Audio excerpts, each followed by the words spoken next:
Welcome to the Upbuild Enneagram Library. Drawing on years of teaching, coaching, and lived experience, we've created this podcast as a deep library of Enneagram knowledge to support you in the most important journey there is, the journey from the ego to the true self.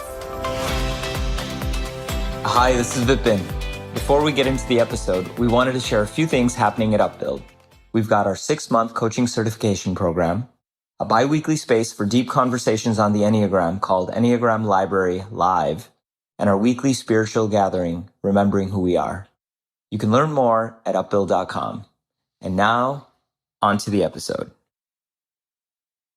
Hi, everyone. This is Vipin, and I'd like to welcome you to another episode of the Upbuild Enneagram Library. I'm here with my partners, Prasada and Rasanath. Great to be with both of you.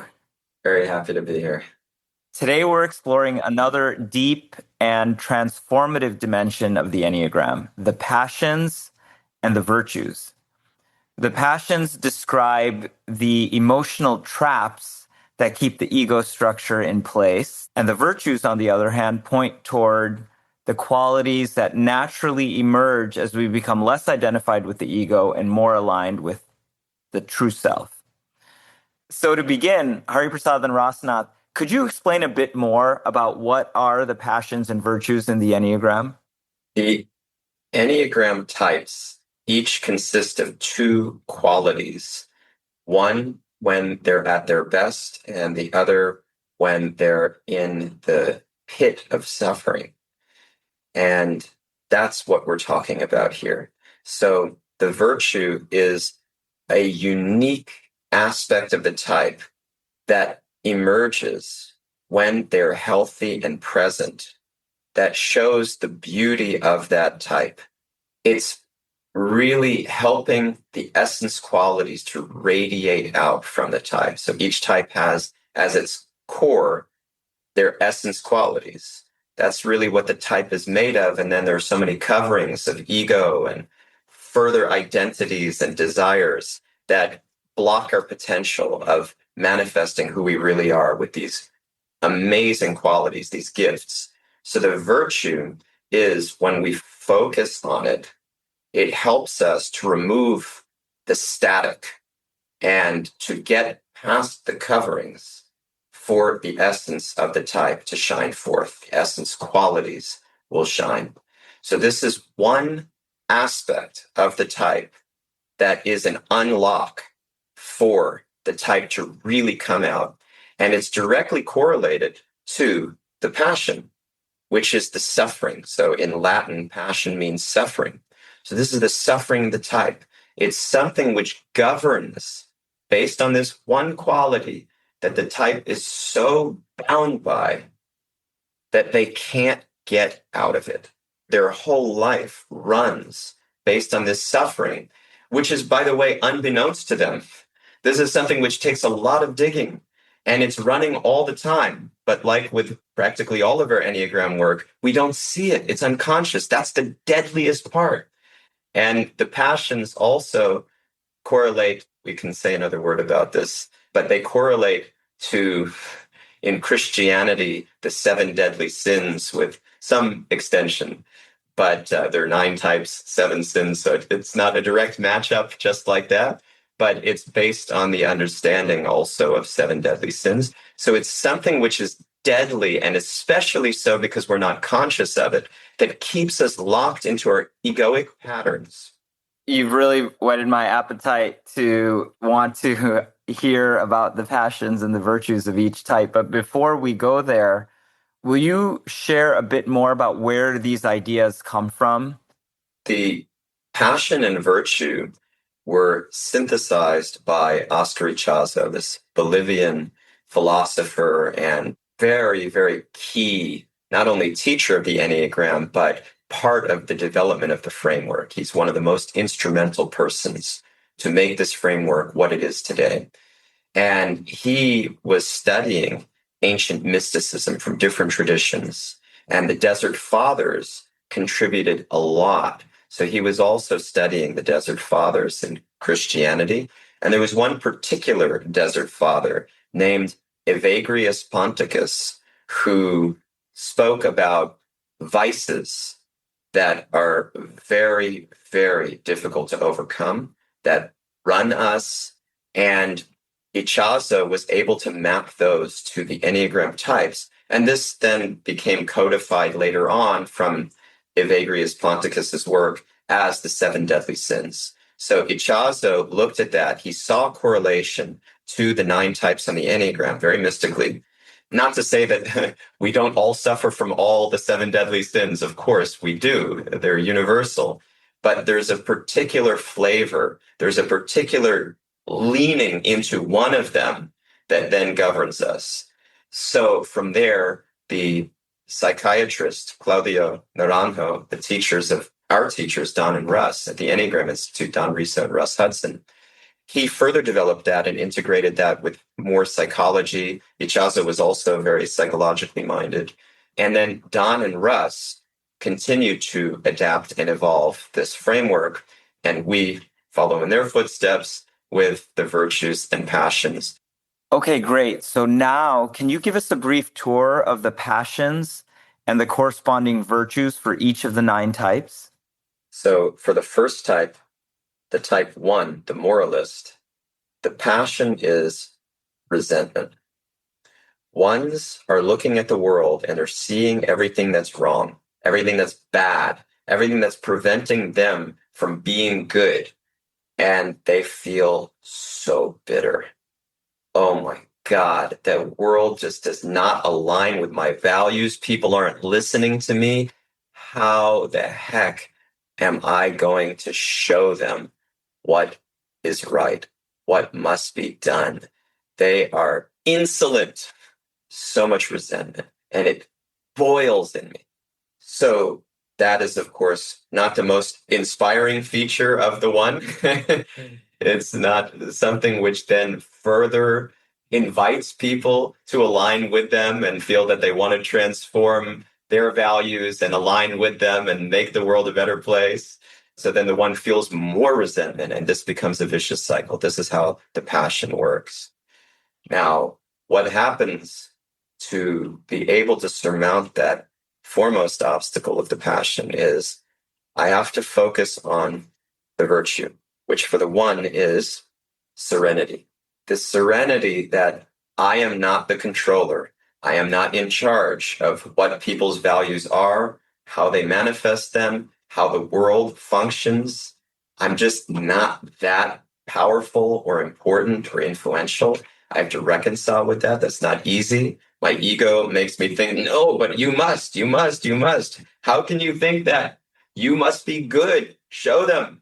And I have to somehow reconcile that, no, I am a humble part of this world, but I don't get to call the shots that way. This is also very foreign to me because as a one, I'm thinking, oh, I'm not egoic. I'm good. I'm just trying to get everybody else to be good. I don't have any ego about me. Come on. And yet you see unconsciously how the ego is running the show, making me think that the world depends on me to reform it. And I don't even know it. So serenity is the antidote. That's when I become reconciled. It is not up to me. I will just do whatever I can in my capacity.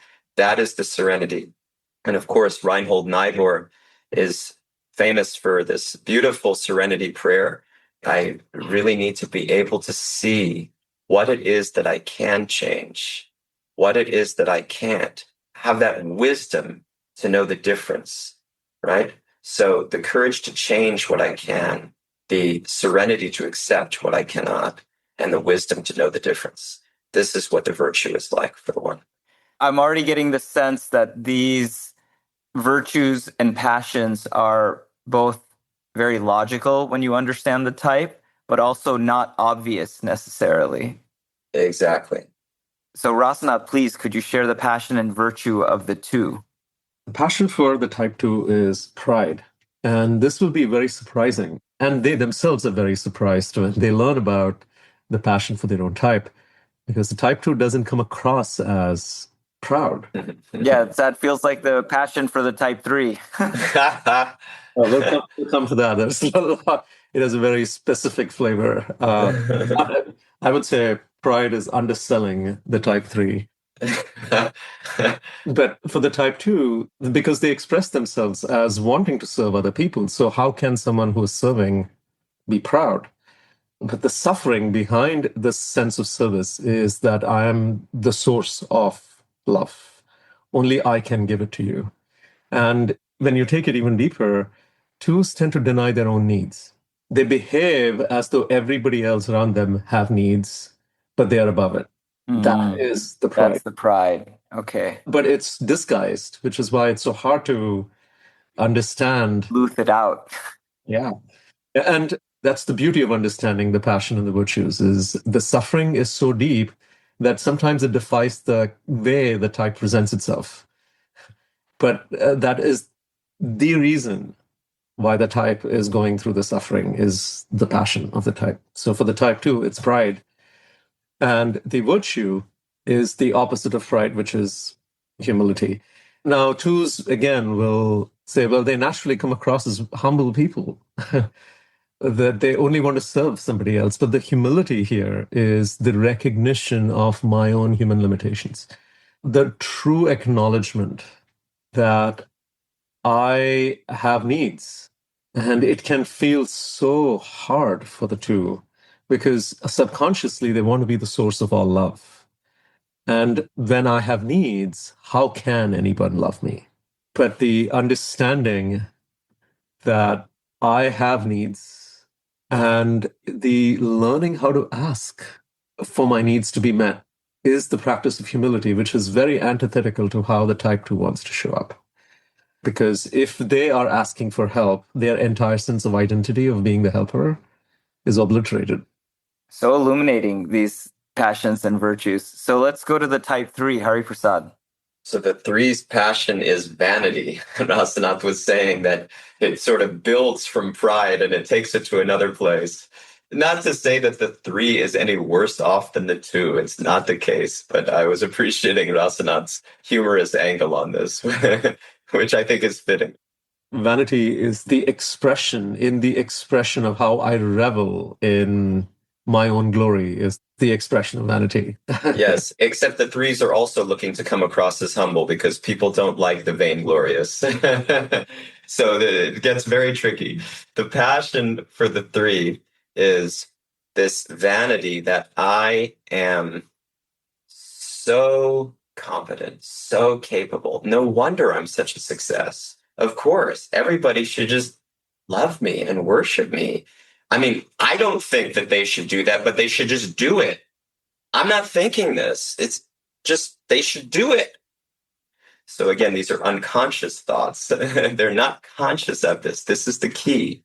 But they expect that people will rally around them. And if people are not rallying around them in this way, then they're not good enough. They're not successful enough, or they're not yet manifesting enough of their potential. There's more to come. And they may spin this as, look, I'm doing great. I just have more greatness to unlock. That's all the vanity that's actually blocking me from being who I really am and manifesting the true glory of my essence. And they don't see it. They think by externalizing achievements and being impressive that is great. Yes, that is my potential. That's greatness.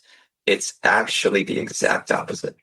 Not to say that when the 3 becomes healthy, they don't do great things. They don't express them in a way that's impressive. That is not the point. The point is that's not the path to greatness. When they are healthy, they're not fixated on that. They're naturally doing that. So the virtue of the 3 is authenticity. To go back inside, inward, to think about, who is this person that's doing all of this stuff out in the world for the claps? I want the acclaim. I want people to look at me and ogle over how amazing of a person I am, whether it's in relationship or in career. Usually it's everything, but sometimes it narrows into one category if I've determined I'm not going to be successful in another. So I want people to just be in awe. And I don't want them to know that I want them to be in awe of me.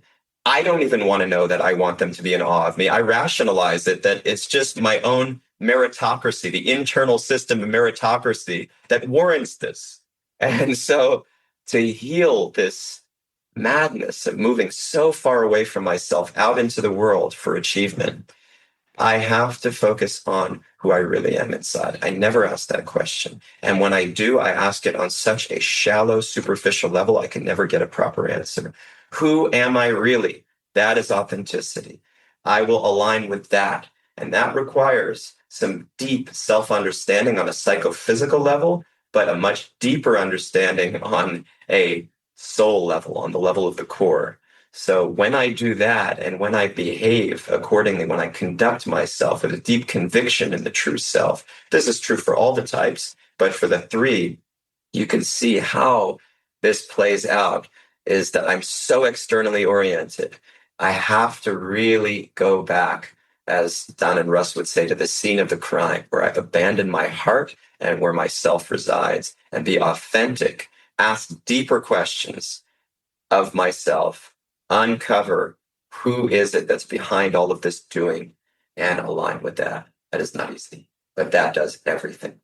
Russ Hudson would talk about authenticity as a love for the truth about the self.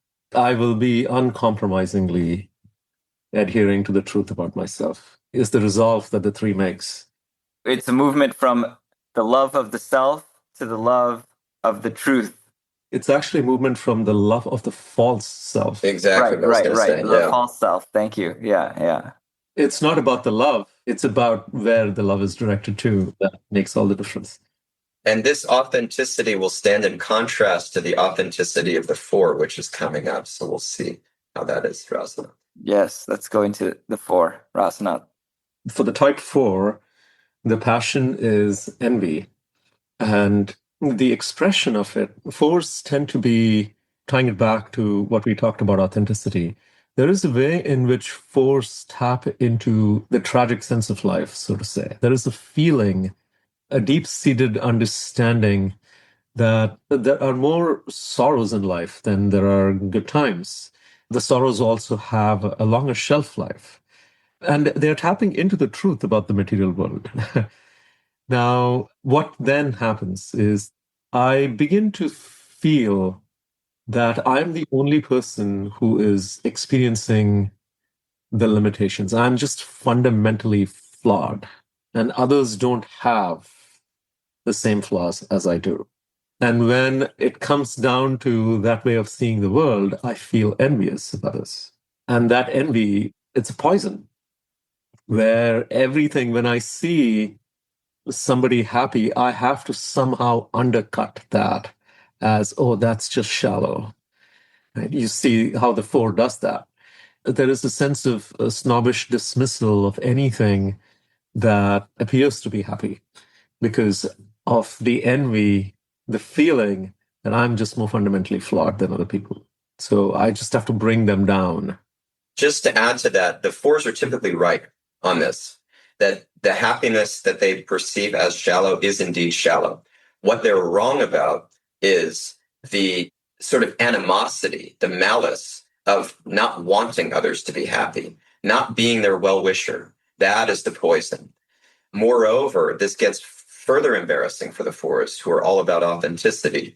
Again, we'll contrast this to the 3's authenticity, but the 4s who are all about authenticity, the last thing they want is hypocrisy. And yet they don't see it in themselves.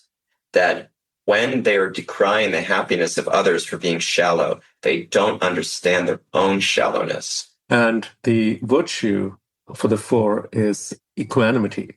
The experience of equanimity, there is a beautiful expression or metaphor in the Bhagavad Gita that talks about the equanimity of a self-realized soul.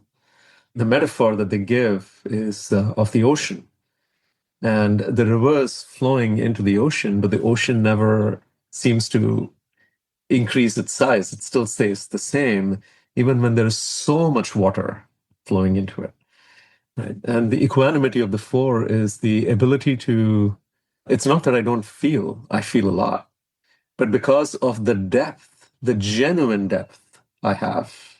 There is a way in which it gets absorbed. It's also, there is a very grounded understanding of the truth.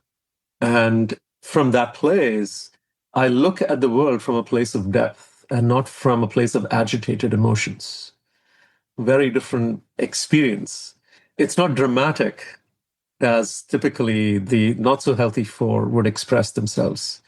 There is a very deep, grounded expression of the depth of human emotions that is very deeply touching. And this is not the depth of, I love Stella Artois and you love Coors Light. That's not it. This is where the fours are hypocritical. Can you see this? Okay, relatively speaking, there may be a little more depth there, a little bit, but we're splitting hairs. It's absurd. It's ridiculous. That's not depth. So, and the authenticity, in contrast to the three, is something that I'm naturally geared towards. Whereas for the three, I'm naturally not geared towards it. So it's a great strain for me to be authentic as a three. For the four, I'm naturally geared towards it. It's not easy, don't get me wrong. It's still hard. It's very hard, but it's more natural. And the problem is that I'm authentic to a self that is not me, the Stella Artois loving self. That is not who I am. It has nothing to do with who I really am. So this is to show that the three's authenticity is really something that shines by the mountain they have to climb to express it. Okay, very helpful. So let's go to the five. So the investigator is suffering from the passion of avarice. I hoard knowledge so that I can become an uncontested expert. And I need to do this generally in some obscure arena so that I can remain uncontested and be secure in my identity. And I want the world not to disturb me. I just want to go burrow further and further and further and further into my own little world that's going to make me something encyclopedic, my basic desire. Then the world will see I have my place as the knowledge bearer. So it's this avarice that is so, so intense that I just want to feed the mind more and more and more and more with frankly useless information.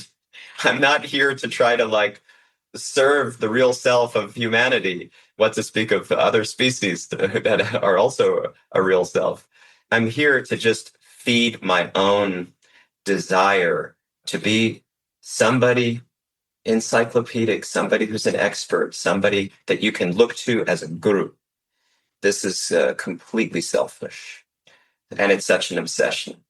I wouldn't have naturally attached avarice to the type 5, but as soon as you said hoarding knowledge, it just clicks. Yeah. Yeah.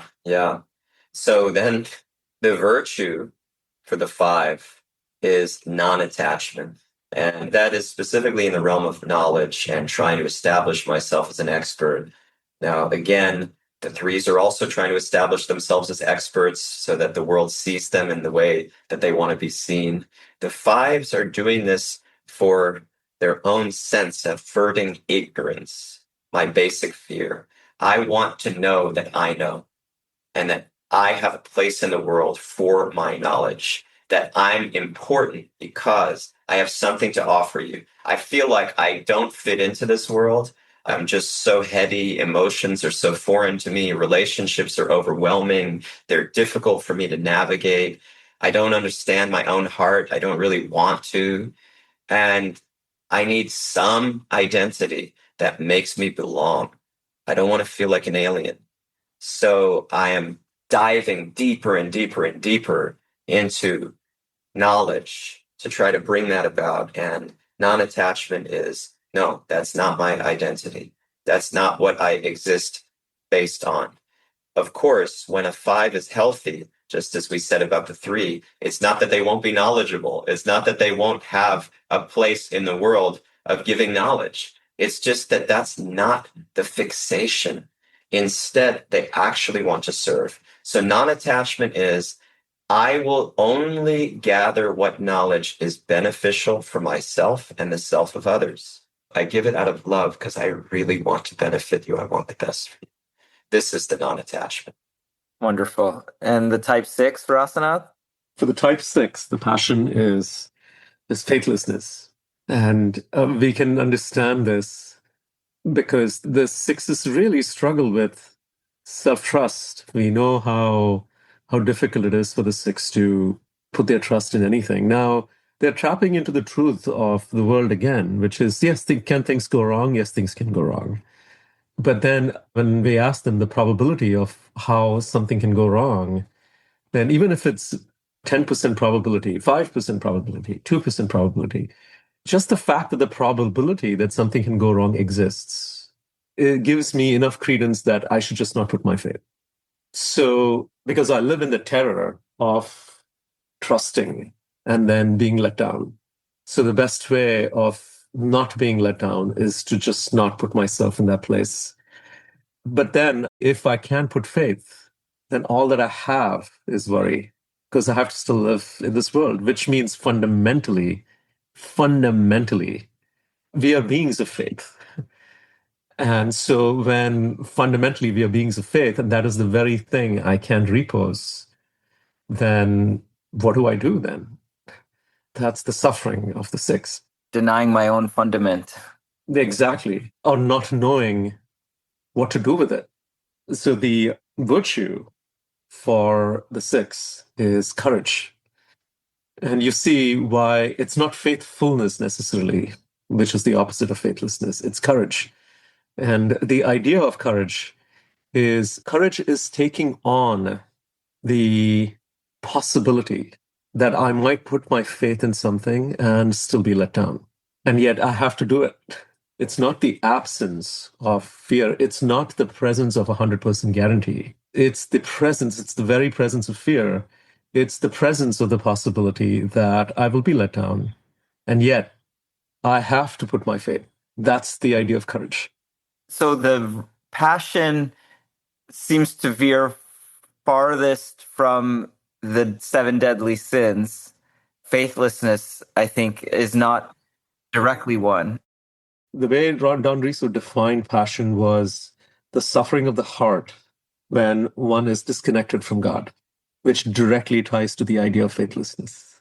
So what I would say is that the source of the 7 deadly sins is faithlessness. It's not being able to repose myself, to rest myself in God. With that definition, it feels like all types really suffer from that same passion. They do, yes. But just like how we speak about the type 3, when we speak about the ego needing validation, we say all types need validation. But for the 3s are the poster children for validation. They say the same thing about the 1 in the form of the inner critic. All types have inner critics, but the 1 is the epitome, the personification of what the inner critic is. So the 6s are the poster children for faithlessness. Yes, that's what they fundamentally struggle with. Going back to the 4 with envy, I mean, there's so much that we can speak about ontologically here and spiritually here with how envy is actually the cause of our bondage. And yet the 4s have a particular relationship with it, and there's a certain flavor that guides that relationship. Likewise, we'll come to another type that is driven by lust. Krishna in the Bhagavad Gita, when he's teaching Arjuna and all of us how to become self-realized, he's saying that it is lust only which is preventing you from being self-realized. It's just your lust. So we don't say, oh, this type is so unfortunate. They got all the lust. They got all the lust. No. This applies to all of us. But we'll see how it manifests for them in a way that makes them the poster child. Very good. But we're all equally afflicted. It's just the centrality and the flavor of how it manifests. This is very subtle stuff. This is always the case for understanding the human condition, and the Enneagram is very good for unpacking that. Which is why there is a certain archetypical flavor to the Enneagram. When you really understand the type, you understand the struggle with something very particular. That type embodies the intensity and the depth of that struggle with something very particular. Yeah, pride and vanity. I mean, come on, we're full of this stuff, all of us. We'll see even the types that think they're the least prideful. 2 is one of them, but 9 is another one. There's so much pride there. There's so much pride. It's just that the direction of the pride is the guiding force into their bondage in this specific way for the 2 versus all of us. Yeah, this is very helpful. These points that you're making about how envy is at the root of what brought us here, the lust that needs to be conquered in each one of us, the mountain of pride that needs to be broken down, that even though these are particular passions for particular types, these are really very universal and need to be addressed across everyone. Yes, and people will erroneously think, oh, I'm glad I'm not that type, whew, I don't have that thing to deal with. Wrong. You just don't have that particular pattern of how you have to deal with it. And even that is wrong, actually. You do have that pattern. You just don't have it as centrally. And you have it very, very strongly in other ways that you're not seeing. So let's go to the 7, Hari Prasad. So the 7, gluttony. For the enthusiast, it's all about acquiring more and more experiences, consuming, getting thrills, pleasures of life. This is as opposed to avarice, which has a very, very similar connotation. But the avarice is about hoarding. And for the 5, it's about hoarding things for the mind. Knowledge. For the 7, it's about experience. And it's about the thrill, the pleasure, the joyful anticipation and hits of dopamine that I get all throughout. I want more and more and more and more and more. Gluttony. We referenced Dave Matthews Band, Too Much, and the music video is the lyrics and the music video are very helpful for understanding the world of the 7. Dave Matthews is indeed a 7, which is amazing. So you can see the gluttony. It epitomizes it. I want too much. I want too much. I want too much. I eat too much. I drink too much. I want too much. Too much. Gluttony. And to heal that, the virtue is required, which is sobriety. It means I become grounded. I become not intoxicated by the pleasures of this world. I actually move toward inwardness. Again, this is true for all the types, but the 7s are so outwardly focused. They're so, I want more and more and more and more and more out there. No, become greedy, become gluttonous even to understand who you really are. If you apply that to the soul, you will become sober about the nature of this world. As Krishna says in the Bhagavad Gita, every pleasure has a beginning and an end, and it's all based on contact with the senses and the sense objects, 522 of the Bhagavad Gita. And because the wise can see what is happening, they do not indulge, they do not delight in these pleasures. They actually see that as suffering. They see the passion. So this is universally true. The 7s absolutely need to rein this in, become sober, become even-keeled, desiring to integrate the happiness with the distress, and to do so on a human level, but most importantly, on a spiritual level, where we're learning more about who we really are, which can never be satisfied by the indulgences of worldly pleasure. This is not possible. Thank you. And Rasanath, the type 8. The passion for the type 8 is lust. There is a certain intensity about how the 8 goes about living their life. Everything feels like a conquest. The expression of lust is, I will come and I will just take it. There is a sense of I will take it, deal with it. There's almost a very defiant conquest quality to how they live life, especially when they give in to the suffering. And the reason why that happens is because the basic fear of the type 8, which is, I feel if I don't show up that way, then somebody is going to stab me behind my back. And the virtue for the 8 is innocence. And the innocence has the ability to put myself in the arms of other people, not being defended, really, like a child. There is the experience of actual surrender. When we truly become innocent, there is nothing really to defend. And the 8 becomes like a child.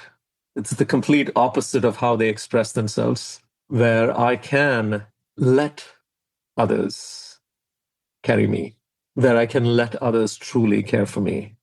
I can give myself to other people. I can put myself in their hands so that they will protect me. That's the innocence of the 8. It makes sense. And yet I'm also feeling like the passion and the virtue of the type 8 feels the least obvious to me of all of the types that we've talked about so far. I don't know why I wouldn't have associated those two words just exactly with the type 8. Children aren't lusty in the sexual way, right? Now, this lust has a more universal definition, just as Krishna is speaking about it in the Bhagavad Gita. This is the type we referenced earlier. Lust is the passion. So children don't have that sexual drive.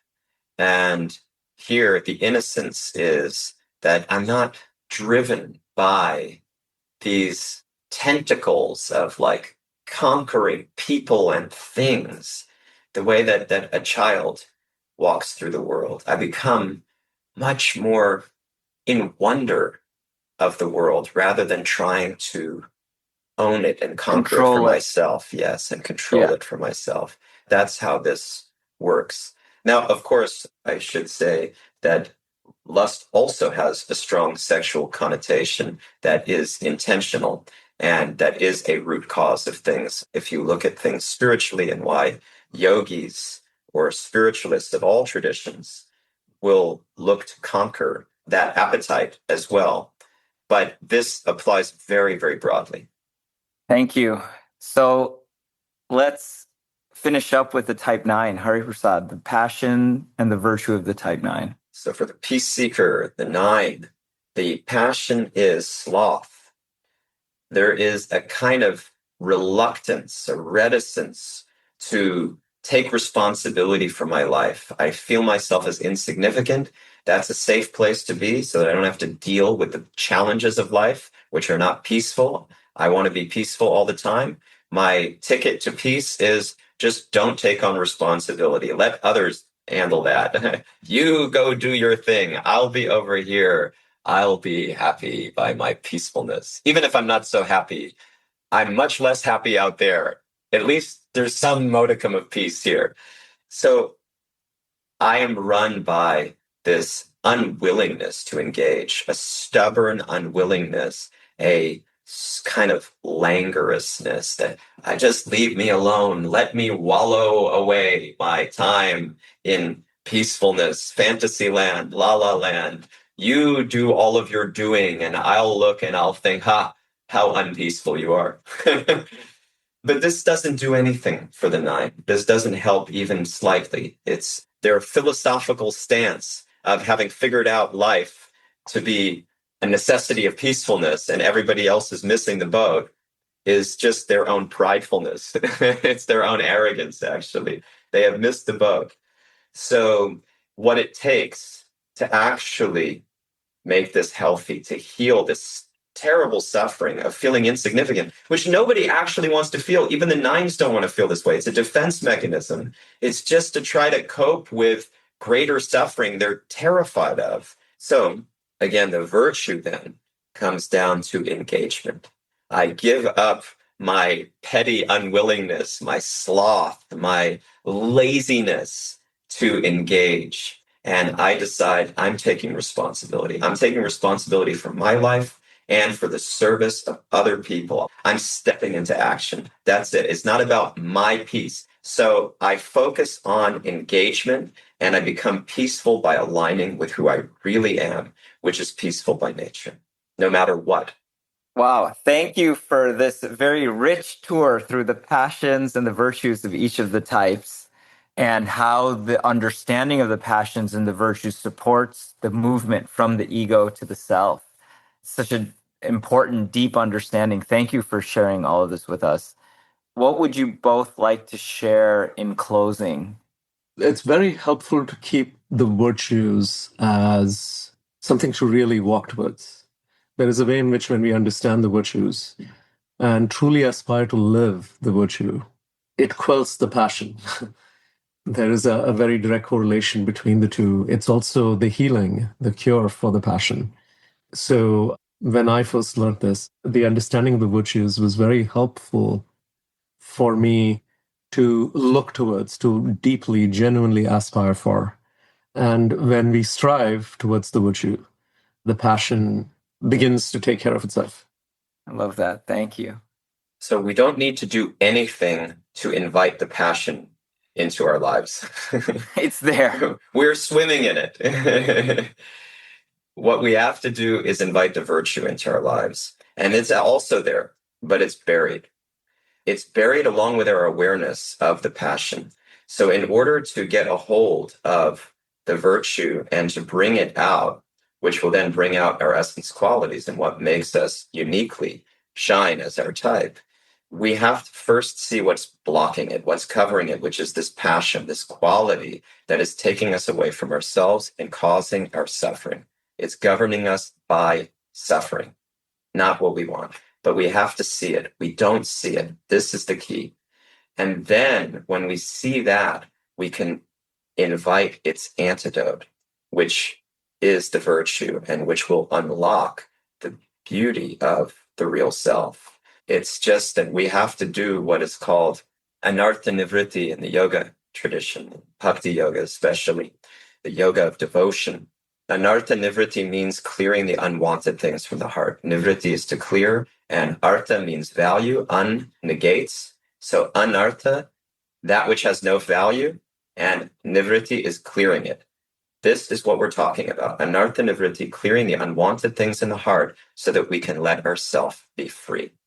Hari Prasad and Rasanath, I'm always in awe of your understanding of the depth, the nuances of the Enneagram framework. And I'm also in awe of how this framework is so rich and subtle and nuanced and can unlock so much understanding of ourselves. So thank you very much for everything that you have shared with us. And to our audience, thank you for joining us for this episode of the Upbuild Enneagram Library. We are extremely grateful to be on this journey with you. Thanks for listening to the Upbuild Enneagram Library. Upbuild is a leadership development company that offers workshops, coaching, and other services to help you on the path towards being your best self, free from the shackles of the ego. To learn more about our work, visit our website, upbuild.com, and sign up for our newsletter to gain access to podcasts, reflections, and upcoming events.